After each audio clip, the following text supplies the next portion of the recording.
Hello and welcome back again. We're here looking at the writings of John Chrysostom way back in the 4th century, but they still speak to us today. Today I'm using number 27 if you have the book and like to look them up for yourselves. War is an abomination.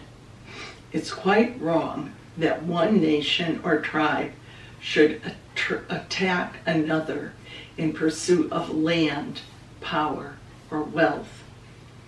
It is doubly wrong that the victors should proclaim the glory of their battles while their victims lie maimed and dying. The glory of war is illusionary. War brings only misery. Yet this does not mean that military service is a dishonorable profession, nor that carrying arms impedes salvation.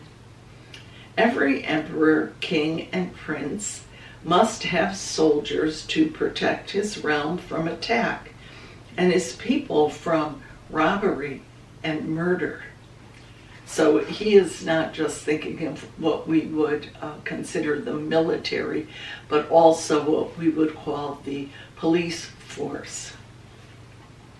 An army is necessary to keep peace with other nations and to keep peace within a nation. What then if the king orders his army to perform an evil act, such as invading a neighbor nation? Should the Christian soldier disobey his orders, even at the risk of being executed for his disobedience? In such a situation, we must weigh one evil against another: the evil of participating in the invasion against the evil of leaving his family without material support. None of us can presume to judge the soldier's decision, but rather we must pray that the Spirit guides his conscience.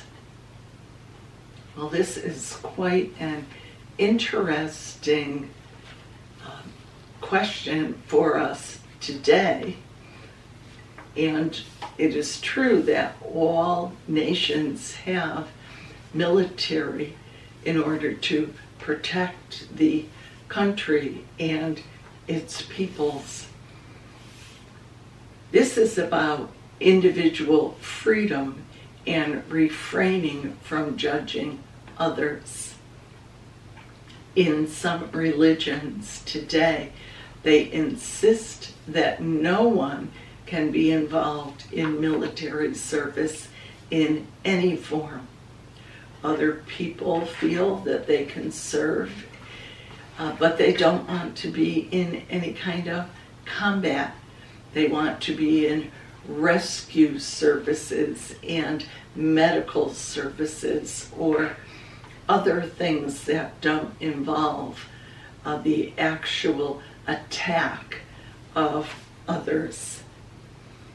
What this message says to me is the individual has to consider whether for them is complete pacifism or they're willing to be involved in the military in some way, or they consider military service their duty and will perform it even though they may not agree with what is being done. And so I think this is a message for the rest of us, that we each consider our own walk of faith and what we would think is right at this time, and not judge another if they should decide differently than we think is the right way. So I hope you'll consider this one today and join with me next week Next Thursday, we'll look at another message from John. Thanks for being here. Have a great week.